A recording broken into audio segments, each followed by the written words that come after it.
Hello mga lods, dito po tayo ngayon, nagpa-farming tayo dito. Ito yung ano na to, tataniman namin ng mga iba't ibang gulay.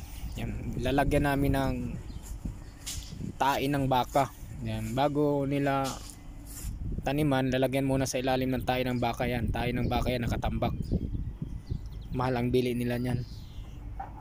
Yan, ito yung ilalagay namin sa lupa muna bago taniman ng talong, kalabasa, pichay. Yan yun, no? Yan yung tayo ng baka yan. Kamatis yan, tanim namin ng kamatis yan. Nilagyan namin ng tubig para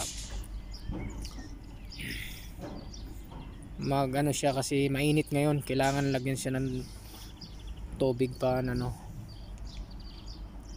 basa yung ano niya, mga pananim, kasi matagal-tagal pa ang ulan dito. Yan mga lods, yun ang sikreto nila dito. Nilalagyan muna ng tain ng baka para mataba yung mga pananim, mataba yung mga gulay, hindi namumutla sa atin. Sa amin kasi sa probinsya walang ganito mga tain ng baka, kaya hindi kami naglalagay. Yan, kalubasa, yan tanim namin yan.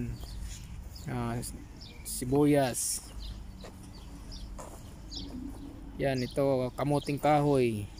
Yan mga lods. Salamat.